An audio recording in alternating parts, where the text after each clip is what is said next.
Honourable members, good morning. Our prayer this morning is the Lord's Prayer. Please recite the prayer with me if you will. Let's bow our heads in prayer. Our Father, who art in heaven, hallowed be thy name. Thy kingdom come, thy will be done on earth as it is in heaven. Give us this day our daily bread, and forgive us our trespasses, as we forgive those who trespass against us. Lead us not into temptation, but deliver us from evil. For thine is the kingdom, the power, and the glory, forever and ever. Amen. Thank you, honourable members. You may take your seats.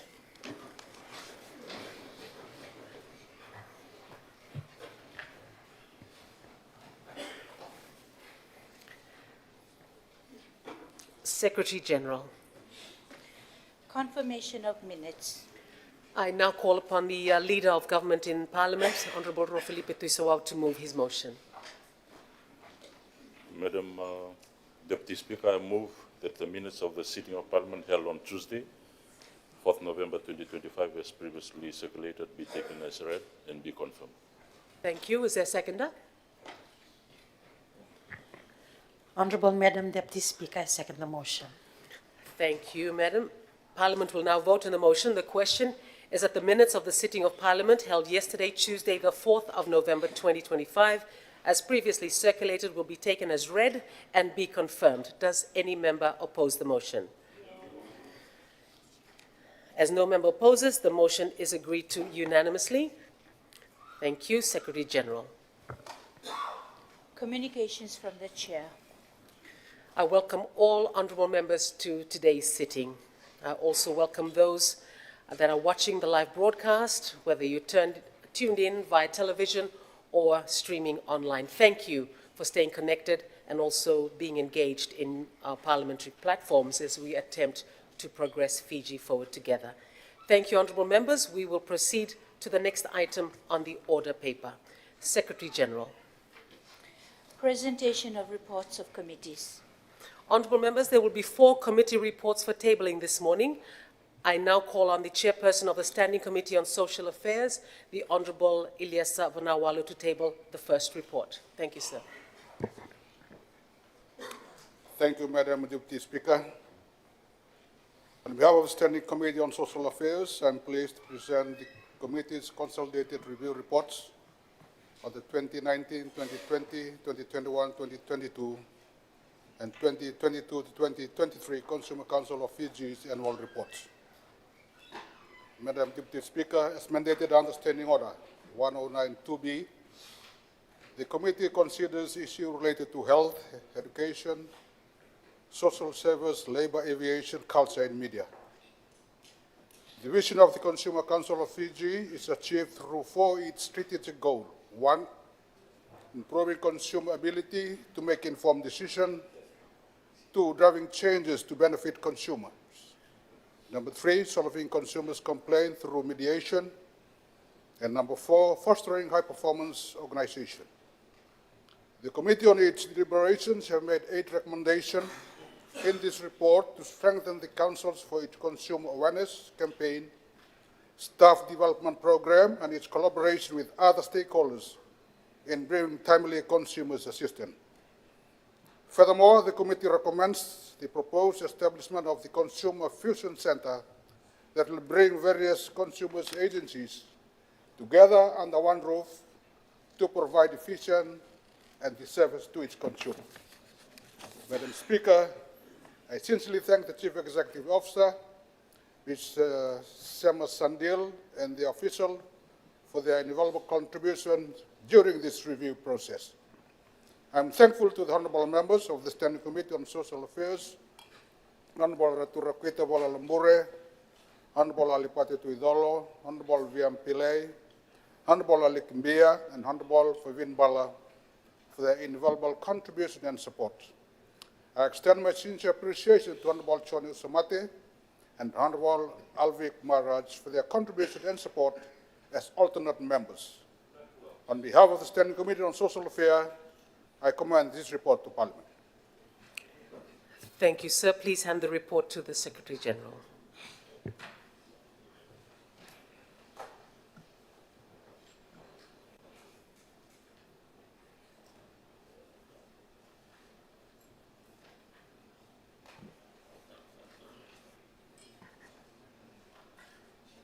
Honorable Madam Deputy Speaker, pursuant to Standing Order 121 plus 5, I hereby move a motion without notice that a debate on the content of the report is initiated at a future sitting. Thank you. Is there a seconder? Honourable Madam Deputy Speaker, I second the motion. Thank you, sir. Parliament will now vote, and the question is that a debate on the content of the report is initiated at a future sitting. Does any member oppose? Thank you, honourable members. As no member opposes, the motion is agreed to unanimously. Honourable members, I now call upon the chairperson of the Standing Committee on Social Affairs, again, Honourable Ilyas Vanawalu, to table his second report. Thank you, sir. Thank you, Madam Deputy Speaker. On behalf of the Standing Committee on Social Affairs, I am pleased to present the committee's consolidated review reports on the Fiji National Provident Fund 2023 and 2024 annual reports. FNPF continued to play a pivotal role in safeguarding the retirement and saving of all Fijians, with the total assets reaching to 10.6 billion as of June 2024. Of this, 8.1 billion belongs directly to the members. The fund now serves over 423,000 members, with 263,000 active contributors, 14,128 voluntary active contributors, and maintained relationship with 8,488 active employees. Despite the challenges posed by global economic conditions, particularly the lingering effects of COVID-19 pandemic, the fund has maintained its strong investment portfolios. However, the committee noted that interest earned from the government bonds has remained stagnant since 2020 due to high liquidity in the market. To address this, the committee recommends that the government and the Reserve Bank of Fiji facilitate issue approval process to offshore investment, enabling greater diversification and improved returns. Honourable Deputy Speaker, the committee also acknowledged the ongoing review of the FNPF Act, aimed at aligning the fund's operation with modern business practices and evolving investment strategy. We recommend that this review is to ensure legislation reflects on the need of today's workforce. As part of its legislative reform, the committee commends FNPF's effort to explore a mechanism that would allow seasonal workers in Australia and New Zealand to contribute to the fund. This initiative is vital for enhancing financial inclusion and the long-term saving of Fijian employed abroad. We recommend that FNPF expedite legislative amendments and strengthening stakeholders' coordination to support its initiative. Transparency remains a cornerstone of public trust. The committee noted with concern that major investment decisions are not being adequately communicated to the public. We commend that FNPF strengthen its communication mechanism, ensuring members are informed of significant investment decisions, including associated risks and benefits. Madam Deputy Speaker, operationally, while the fund has expanded its service, the committee observed a need to strengthen cost control measures, particularly around consultancy fees and operational expenses. We recommended that FNPF enhance its financial efficiency while maintaining service quality. The committee also noted that increase in suspended account often due to the incomplete employee submission. We recommend to continue employees' education and improve submission processes to ensure accurate and member contribution. To conclude, I sincerely thank the Chief Executive Officer of Fiji National Provident Fund and the officials for their service and contribution to this review process, and I commend the implementation of our recommendation. I'm thankful to honourable members, Honourable Trokuita Volalambure, Honourable Alipati Tuidolo, Honourable Viam Pillay, Honourable Alik Mbia, and Honourable Praveen Bala for their invaluable contribution and support. I extend my appreciation to Honourable Choni Samate and his contribution to the support as alternate members. On behalf of the Standing Committee on Social Affairs, I commend this report to Parliament. Thank you, Honourable Vanawalu. Please hand the report to the Secretary General. Naka.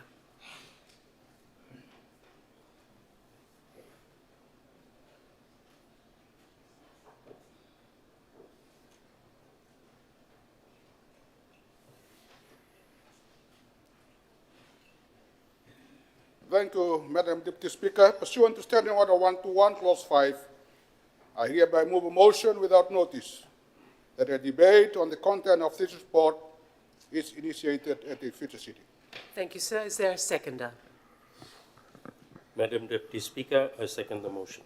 Yunaka, sir, the Parliament will now vote, and the question is that a debate on the content of the report is initiated at a future sitting. Does any member oppose? Thank you, honourable members. As no member opposes, we shall move on. Honourable members, I now invite Honourable Ilyas Vanawalu to table his third report of the morning. Thank you, sir.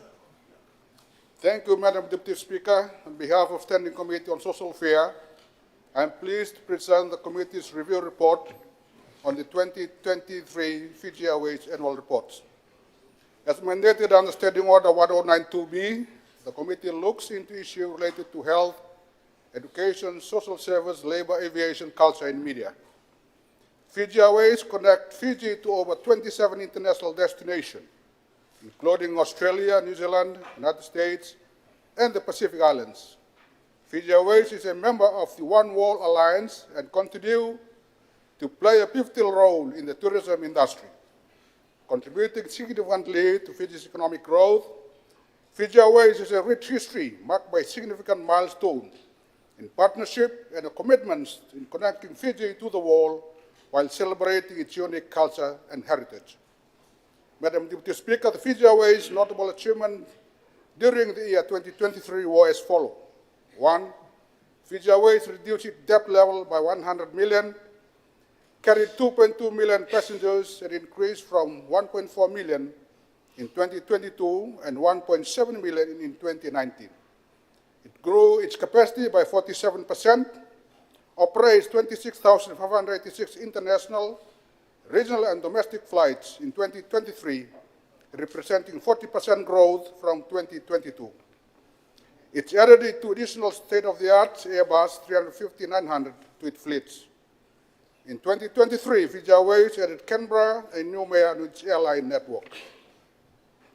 Fiji Airways commenced Phase 2 construction of Fiji Airways Aviation Academy, costing 130 million, with 49 million spent in 2023. Fiji Airways is awarded with the Skytrack 2023 World Airline Awards for Best Airline Staff, and Best Airline Service in Australia and the Pacific. I would like to sincerely thank the Board Chairman and the Chief Executive Officer of Fiji Airways and the officials for their valuable contribution to this review process. I'm thankful to the honourable members of the Standing Committee on Social Affairs, Honourable Raturakweta Walalambore, Honourable Alipati Tuidolo, Honourable Vian Pillay, Honourable Praveen Bala, and Honourable Ali Kimbia for their valuable input and support. On behalf of the Standing Committee on Social Affairs, I commend this report to Parliament. Thank you, Honourable Vanawalu. Please hand the report to the Secretary General.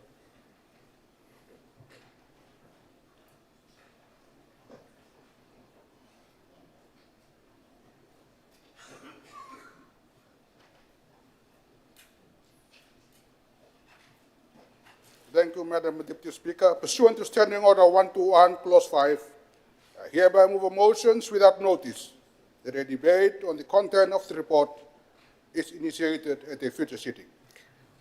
Thank you, sir. Is there a seconder? Honourable Deputy Speaker, I second the motion. Yunaka, sir, Parliament will now vote, and the question is that a debate on the content of the report is initiated at a future sitting. Does any member oppose the motion? Thank you. As no member opposes, the motion is agreed to unanimously. Honourable members, I now call on the Chairperson of the Standing Committee on Natural Resources, the Honourable Kalaveti Rabu, to table the fourth and final report of the day. Thank you, sir. You have the floor. Thank you, Madam Deputy Speaker. On behalf of the Standing Committee on Natural Resources, I am pleased to present the committee consolidated review report on the 2019-2020, 2020-2021, and 2021-2022 Water Authority of Fiji annual reports. This report underscores the committee's dedication to promoting transparency, accountability, and good governance within the Fiji vital water sector. Throughout the review period, the Water Authority of Fiji has endeavored to enhance its operational effectiveness, address infrastructural challenges, and improve service delivery to the Fijian public. The committee has meticulously examined the authority's performance, financial management, and strategic initiative as outlined in the annual reports. The significant component of this review involved the committee's site visit conducted on the 15th to the 19th September 2025. This visit provides an essential opportunity for the members to engage directly with the Water Authority personnel, observe operational practice firsthand, and assess the impact of ongoing projects within various communities. The insight gained during this visit have been instrumental in forming the committee's findings and recommendations. The committee commends the Water Authority for its continued efforts and remain committed to supporting initiatives that promote sustainable water management and equitable access for all Fijians. It is our hope that the recommendation contained within will contribute to strengthening the authority capacity, advancing Fiji water sector in alignment with the national development priorities.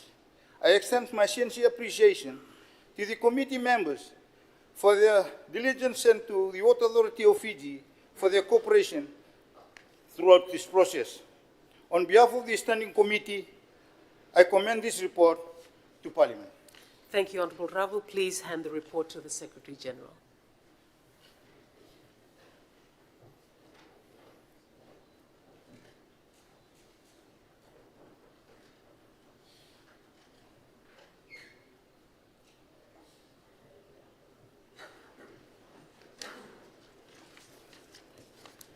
Madam Deputy Speaker, pursuant to Standing Order 121, Clause 5, I hereby move a motion without notice that a debate on the content of the report is initiated at the future sitting.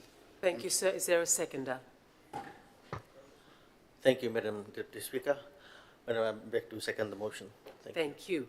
Parliament will now vote, and the question is that a debate on the content of the report is initiated at a future sitting. Does any member oppose?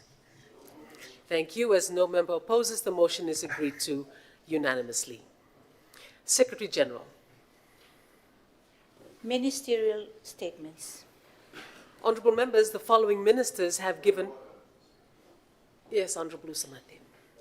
To raise a point of order on point of order, Standing Order number 125, 3, which is a determination of the Business Committee, takes effect when it is notified in writing to all members of Parliament. A determination must be published and circulated on the order paper before any sitting of Parliament at which it is to apply. The meaning of this standing order, Deputy Speaker, Madam, is that once the Business Committee has agreed to what is to be discussed in Parliament, motions cannot be withdrawn willy-nilly. And on that line, I'm raising this standing order in terms of the third motion on day one, which was the report on the Higher Education Commission that was withdrawn. And my understanding of this, that it is not possible for anybody, once it has been tabled in Parliament and passed by the Business Committee, that you cannot withdraw a motion. That particular motion had a particular call for a commission of inquiry into something that happened in the way grants were awarded by Higher Education Commission. So that on that ground, Madam Deputy Speaker, I move that you cannot remove that from the order paper because it has been approved already by the Business Committee according to this standing order. And on that notion, that debate on that motion is to be put back into the House, and I suggest that it be done today or tomorrow. Thank you, Madam Deputy Speaker. Thank you, Honourable Usamate. I take that under advisement, and I will defer to the Honourable Speaker, and he will make his ruling today. Minasaka.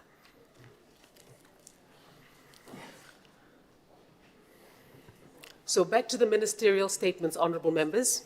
The following ministers have given notice to make ministerial statements under Standing Order 40. First, the Minister for Agriculture, then the Minister for Justice and Acting Attorney General will deliver 2 statements. The Minister for Finance, Commerce and Business Development will deliver 2 statements. The Minister for Youth and Sports, Minister for Women, Children and Social Protection, and the Minister for Fisheries and Forestry. The ministers may speak to up to 20 minutes. After the minister, I will then invite the Leader of the Opposition or his designate to speak on the statement for no more than 5 minutes. There will be no other debate. I now call upon the Minister for Agriculture, the Honourable Tomasi Tunambuna, to deliver his statement. Thank you, sir.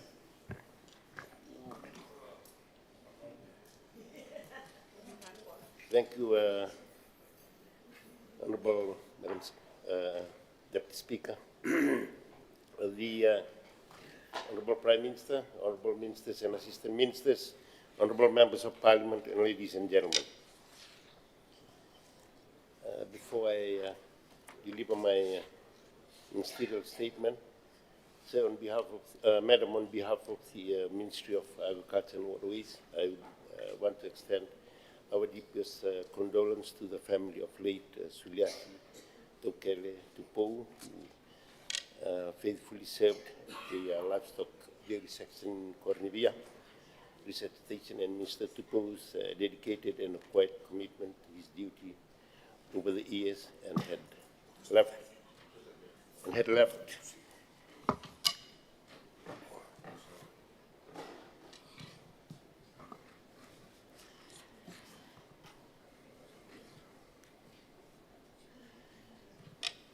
Sorry, Mr. Tupou's dedication and quiet commitment to his duties over the years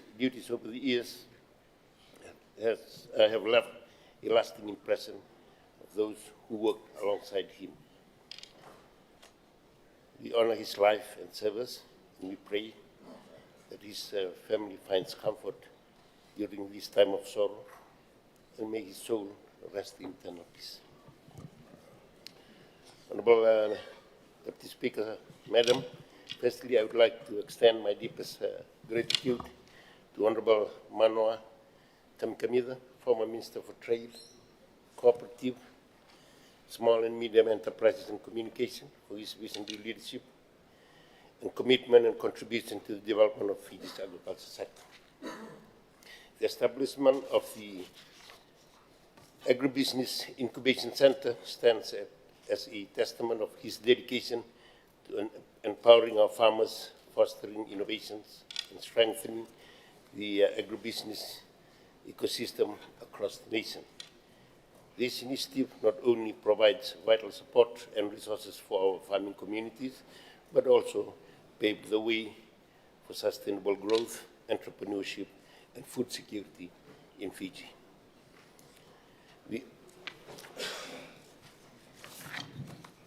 In September 2025, Fiji marked a milestone in its agriculture history with the official launch of the country's first agribusiness incubation center. This center is not simply a new building or a line item in our planning document. It is a bold statement of intent. It demonstrates that we, as a government, are determined to revitalize our agriculture sector by empowering the proper drivers of our economy, our youth, our women, and our micro, small, and medium enterprises. Honourable Madam Speaker, it is clear our farmers are the backbone of Fiji. Yet, for too long, they have faced hurdles, aging demographics, limited access to innovation, and barriers to market access. Our women, who play an integral role in farm, household, and community food security, have often been overlooked in training, finance, and decision-making. Our youth, our young people, eager to build viable futures in agribusiness, have lacked clear pathway from ideas to market, and this situation is unacceptable. It is precisely to confront and overcome these challenges that the Agribusiness Incubation Center, funded by the European Union Sustainable Transformation for Domestic Agri-Food Systems, STARDAS, project and implemented through the Food and Agriculture Organization, has been established. Honourable Madam Speaker, the Centre's mission has been aligned with the strategic objective set out in Fiji's non-sugar agriculture sector policy 2025 to 2035. And this policy envisions a dynamic, diversified, climate-smart agriculture sector propelled by innovation and collective actions. The Agribusiness Incubation Center embodies this principle. It will serve as a dedicated hub where aspiring Fijians, agripreneurs can access the tools, mentorship, and resources they need to flourish. Where new business models are tested, where traditional knowledge merges with cutting-edge technology, and where the barriers between concept and commercialization are removed. Honorable Madam Deputy Speaker, I wish to highlight concrete ways in which the Centre will make a difference. Firstly, it is a one-stop shop for the entire agriculture business and guidance. The ABI Centre is designed as a dynamic hub that consolidates the wide range of essential services and support systems in one place, and to nurture innovative early-stage enterprises and help Fijian farmers or MSMEs to grow into competitive, sustainable businesses and sustainable businesses. Second, it will provide tailor-trained and mentoring in agribusiness management, value chain development, and post-harvesting handling. Thirdly, the Centre will facilitate market access through linkages with exporters, processors, and retailers. Fourthly, it will establish incubation cohorts, promising agripreneurs who will receive intensive coaching and shared workplace. By working collaboratively, participants will learn from each other's success and challenges, accelerating innovations across the board.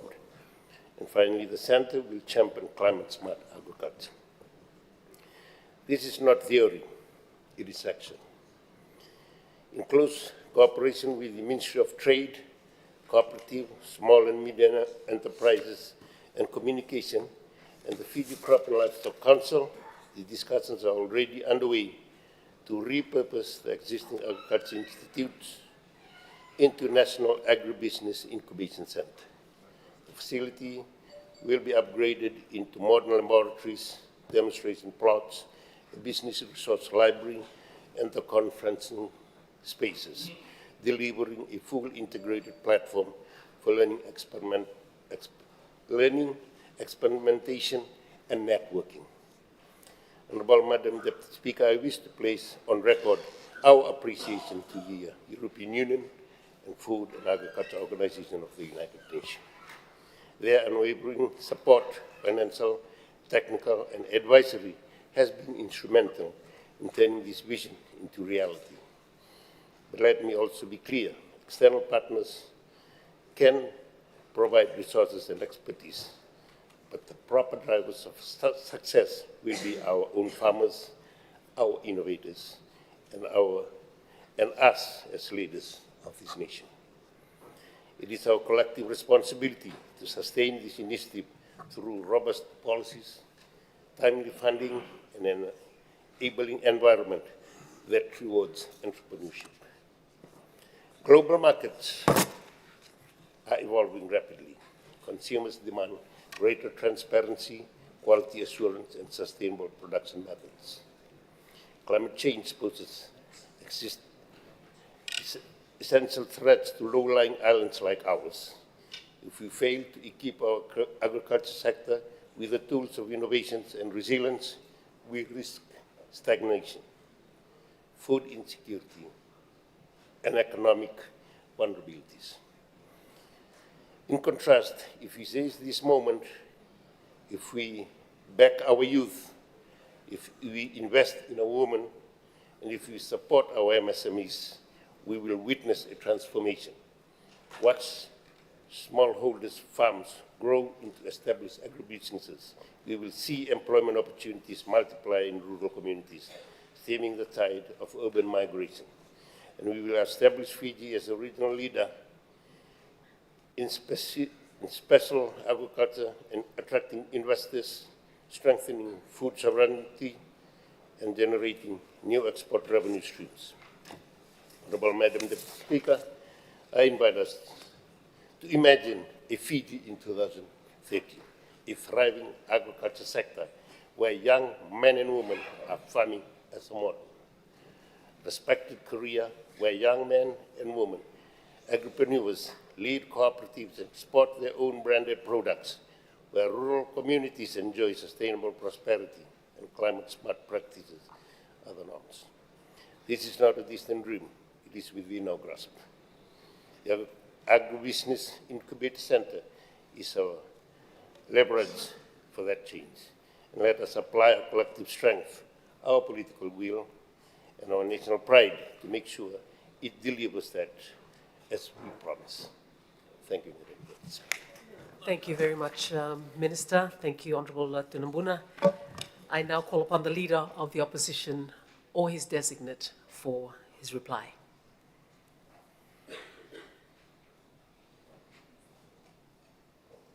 Madam Deputy Speaker, I'd like to thank the Minister for his ministerial statement this morning. It is indeed agreed that agriculture is the backbone of Fiji. Now, farmers are the true heroes of this nation. Agriculture is Fiji's only way out of decades of challenge we face as a nation. I thank the Minister for the establishment and empowerment of a Agribusiness Incubation Center. I also like to thank the Leader of Opposition for when he was the Minister for Agriculture for the reforms and creative ideas he brought to this ministry. This center will not merely be a building, but a national instrument to empower farmers, accelerate innovation, and build resilience in our agriculture sector. As policymakers, we need to create a bridge between innovation and practice, transform research and ideas from universities and private labs onto farms and scalable solutions.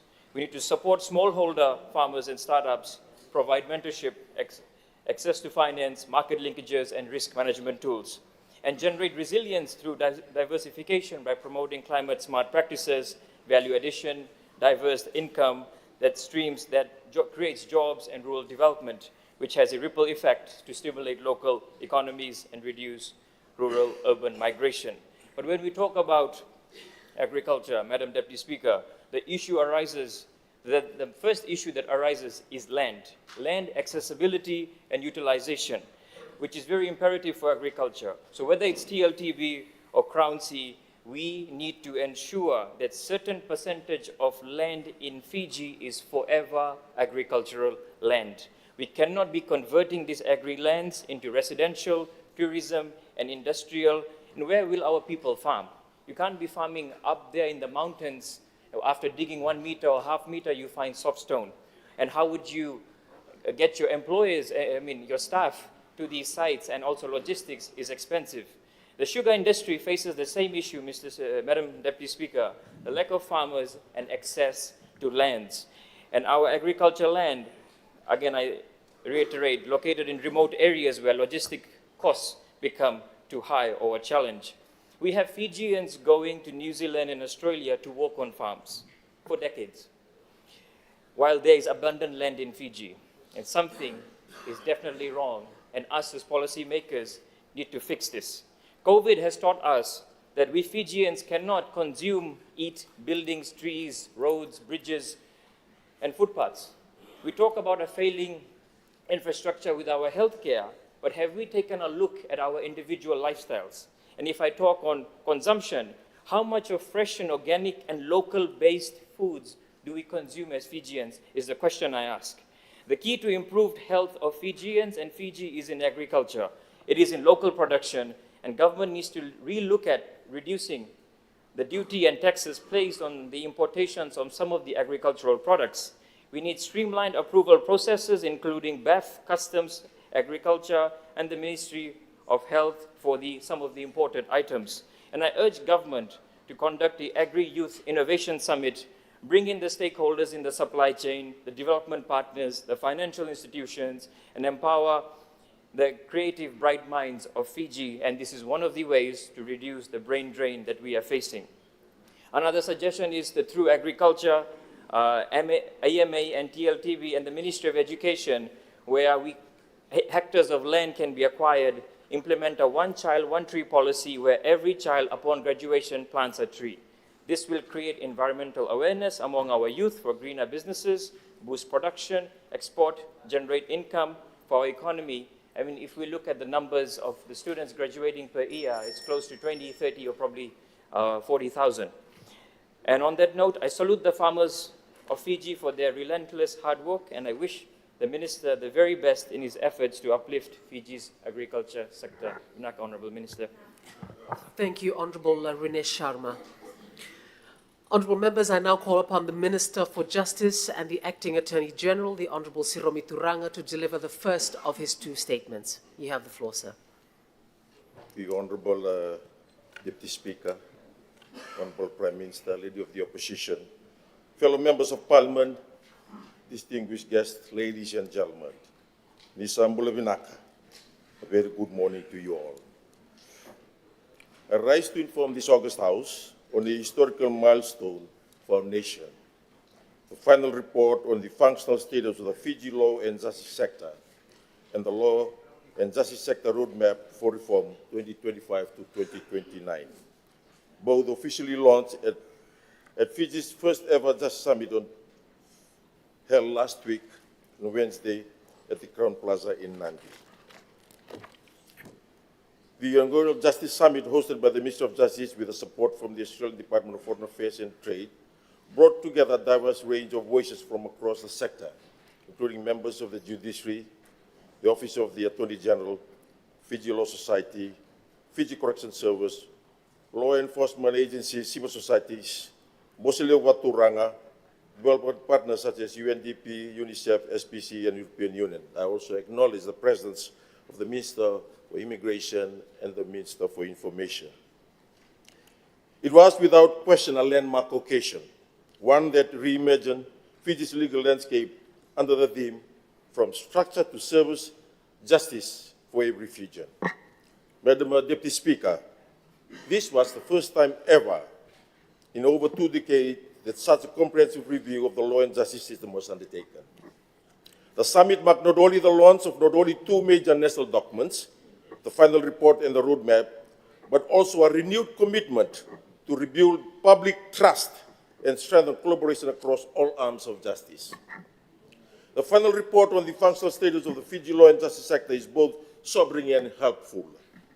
It lay bare the systemic challenges that have long hindered the efficiency and accessibility of justice in Fiji. These include the structural fragmentation and unclear mandates, judicial inefficiencies and persistent case backlogs, digital infrastructure deficits, human resource constraints, limited community engagement, and legal awareness. The report revealed that 87% of Fijians are unable to access formal legal redress due to cost and complexity. It also noted outdated laws, with some dating back to 1879, and institutions operating in silos without adequate coordination. This is something that the Honourable Prime Minister emphasized yesterday, the silos syndrome that had persisted before we came in. Yes, it is also a story of resilience. Despite the challenges, our justice sector has continued to function through dedication, integrity, and sheer commitment of our people. The report now provides us with a roadmap to transform the resilience into reform and to move from coping to thriving. Madam Deputy Speaker, the Law and Justice Sector Reform Roadmap 2025 to 2029, endorsed by Cabinet, turns the finding of the report into clear, actionable priorities. It is structured around 7 reform pillars that collectively envision a modern, efficient, and people-centered justice system. The first is the justice system efficiency and backlog reduction. The second pillar is the anti-corruption and oversight. The third pillar is the registry and legal identity modernization. The fourth is the access to justice and legal inclusion, law enforcement and rehabilitation reforms, legislative reform and interagency coordination, and the last pillar is the community engagement and legal awareness. Each of these pillars represent not only a reform objective, but a promise that justice in Fiji will be fair, transparent, and accessible to all. Madam Deputy Speaker, the summit was marked by strong expressions of unity and collaboration. The Chief Justice, His Lordship Saleh Setiamo, in his remarks during the launch, acknowledged the historical significance of the roadmap and announced several judiciary-led initiatives including e-filing pilots, AI transcription in High Court, criminal divisions, virtual hearings for maritime regions, and a 90-day disposal benchmarks for small claims and traffic cases. He reaffirmed that justice must be timely, accessible, and sensitive, ensuring no Fijian, whether in urban centers or remote island, is left behind. Similarly, in his closing address, the Assistant Minister for Justice, Honorable Ratu Tsusaya Nyundamu, reminded us that the reform is not optional. It is necessary. He urged all partners to uphold the spirit of Solevaki, shared effort and shared purpose as we move forward together. The Justice Summit and the roadmap mark the beginning of a new chapter of Fiji's legal system, one that shifts our focus from structure to service, from institutions to people. The roadmap is not just a policy document, it is a living commitment to make justice human again, and to ensure that when a Fijian walks into a courtroom, registry, or police station, they feel respected, protected, and heard. Every Fijian, wherever they are, will be able to access services. In fact, Madam Deputy Speaker, the past Monday, the judiciary of the Fiji Court of Appeal announced and said for the first time in Ba, the hearing of cases will continue till the 14th of this month. The President of the Court of Appeal says as court facilities outside Suva develop, the senior courts of Fiji will play its role in taking courts closer to the people. They say this is an effort to increase access to justice and send the message that the courts of Fiji is for all the people, not just those living in Suva. Chief Justice Alestemo welcomed the move and says that taking the Court of Appeal to Ba is a progressive step in making judiciary more accessible and inclusive. As we move forward, the Ministry of Justice will, 1, establish a Law and Justice Advisory Council to coordinate sector-wide implementation. 2, develop a digital performance dashboard to track progress and ensure accountability. And 3, partner with communities, civil society, traditional leaders, and to promote legal awareness and outreach. Strengthen collaboration with development partners, ensuring that Fiji's reform journey remains inclusive and sustainable. True reform takes time, perseverance, and partnership. It demands courage to acknowledge what has not worked and wisdom to chart a better path. But above all, it requires faith. Faith in our institutions, in each other, and in the Fijian spirit of resilience and unity. Madam Deputy Speaker, as we look ahead, let us remember that justice is not only a matter of law, but also a matter of trust and how fairly and compassionately we serve our people. The success of the Justice Summit 2025 and the launch of the Law and Justice Sector Roadmap are testament to what can be achieved when we work together across government, civil society, and development partners in a true Solevaki spirit. The collaboration and commitment to signing a non-legally binding Justice Summit Wailoaloa commitment by both government and non-government actors across the law and justice sector will be the document that continues to remind us that we are committed to working independently towards the common goal of transforming our justice system for all Fijians. Recognizing that our strength is in our independence, fairness, collaboration, and commitment within our agencies and across agencies. With hope and humility, we now embark on this journey of reform and renewal to build a justice system that truly delivers justice for every Fijian. Madam Deputy Speaker, as I take my seat, I take this opportunity to thank my team at the Ministry of Justice, led by Permanent Secretary Selina Kurleada, and the reports and roadmap compiled by DFAT consultant, former Ambassador Luke Daunivalu. I invite all members of this August House to view this video with us, the roadmap for our Justice Summit, the tangible outcomes, and specific measurables and commitment to ensuring the rule of law and separation of powers of government and access to justice for every Fijian. The video can be found in our Ministry of Justice website, our Facebook page, and also by searching the Ministry of Justice on your YouTube. Copies of the functional review status of the Law and Justice Report and the roadmap for the reform of law and justice sector is available outside these chambers for each member and their ministry. Winakwa Lebu, and thank you, Madam Deputy Speaker. Thank you very much, Minister for Justice and Acting Attorney General Honorable Siromi Turanga. And I call upon the designate of the Leader of the Opposition, Honorable Koya, for his reply. Thank you, Madam Speaker. Honorable Prime Minister, Honorable Deputy Prime Minister, Honorable Ministers, and fellow parliamentarians. I want to thank the Honorable Acting Attorney General for his very colorful statement this morning. I just want to remind him of a few things, Honorable Speaker, that at the very core of what he's actually put before us today in terms of the final report on the functional status of Fiji's law and justice sector and the law and justice sector roadmap. At the very core of this, and at every junction, and at every word, when this is looked at, there's one word that should and must always spring up, and that is independence. Whether it's the judiciary, whether it's the institutions that are actually part and parcel of this particular justice sector roadmap. And I want to remind him, Honorable Minister, I have a bone to pick with you, sir, and I'm sure you will accept this. In your 7 pillars for reform, you spoke about Cabinet endorsing 7 things: efficiency, anti-corruption, registry modernization, access to justice, law enforcement reform, legislative coordination. Let me remind you, Honorable Minister, when you speak of legislative coordination, you must remember that Parliament forms one of the most basic parts of any justice sector roadmap. This is where the laws are made. This is where the laws are actually looked at. And one of the most important parts of the machinery in all of this is the Standing Committee on Justice, Law and Human Rights. But let me just tell you, Honorable Minister, you did not even invite the committee. Very sad. On a daily basis, Honorable Minister, we deal with this. On a daily basis, we deal with this. We are actually, some of us, and you, I'm sure you know this, sir, there's 3 lawyers there.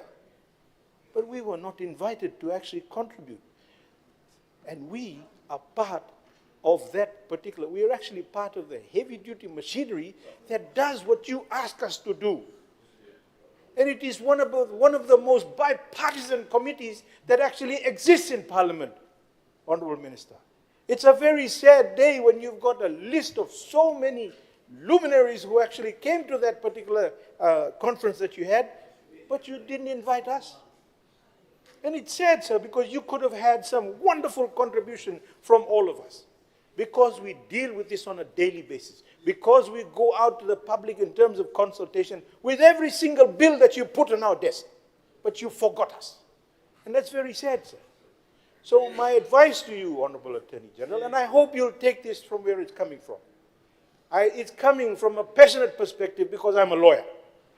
It's coming from a passionate perspective because I stand here on behalf of many people in this country. It's coming from a passionate perspective because it's Parliament. This is what we deal with. Order. An invitation would have been nice.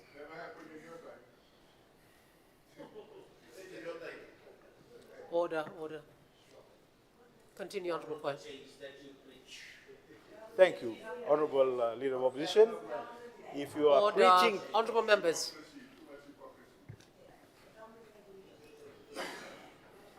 Thank you, Honorable Deputy Speaker. The reform journey, and you've spoken very eloquently about what needs to be done. It's accepted, Honorable Acting Attorney General. A lot of things need to be done. A lot of laws need to be changed.